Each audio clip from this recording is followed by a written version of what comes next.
ফুরফুরা শরীফে উন্নত মানের সরকারি হসপিটাল চাই। ফুরফুরা শরীফের পানীয় জলের যে সমস্যা সেটা সমাধান হওয়া দরকার। জাঙ্গিপাড়া ব্লক হসপিটালকে উন্নতকরণ করা দরকার। ফুরফুরা শরীফের দুটো হাই স্কুল আছে, ওখানে শিক্ষার পরিবেশ ফিরিয়ে আনা দরকার। ফুরফুরা শরীফে একটা সিনিয়র মাদ্রাসা, একটা হাই মাদ্রাসা আছে, সমস্ত শিক্ষা প্রতিষ্ঠানগুলো আছে, এর শিক্ষার আমূল পরিবর্তন করা দরকার। বিজেপি সরকারের আমলে বেকারত্বের সংখ্যা বেড়ে গিয়েছে।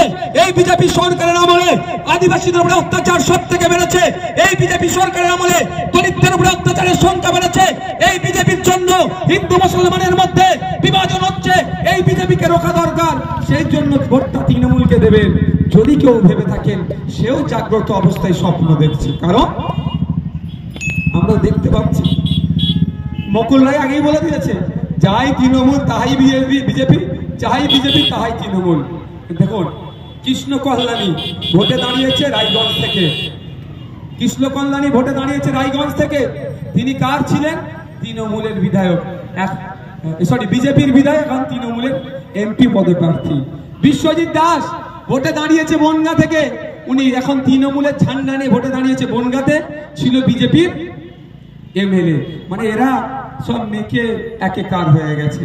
আপনারা যদি চান সঠিক সমাজ ব্যবস্থা পরিবর্তনের, যদি চান এই জাঙ্গিপাড়ার মানুষকে যা করে হেভি ট্রিটমেন্ট নেওয়ার জন্য ফুরফুরা শরীফে উন্নত মানের সরকারি হসপিটাল চাই। ফুরফুরা শরীফের পানীয় জলের যে সমস্যা সেটা সমাধান হওয়া দরকার। জাঙ্গিপাড়া ব্লক হসপিটালকে উন্নতকরণ করা দরকার। ফুরফুরা শরীফের দুটো হাই স্কুল আছে, ওখানে শিক্ষার পরিবেশ ফিরিয়ে আনা দরকার। ফুরফুরা শরীফে একটা সিনিয়র মাদ্রাসা, একটা হাই মাদ্রাসা আছে, সমস্ত শিক্ষা প্রতিষ্ঠানগুলো আছে, এর শিক্ষার আমূল পরিবর্তন করা দরকার। তাহলে বলবো আর কাউকে পার্লামেন্টে পাঠাবেন না। পার্লামেন্টে আমাদের সারিয়ার ভাইকে 20 তারিখে ভোট দিয়ে পাঠান। আপনার হয়ে সারিয়ার ভাই পার্লামেন্টে। আপনাদের কাছে অনুরোধ করছি, এটা ভাবুন।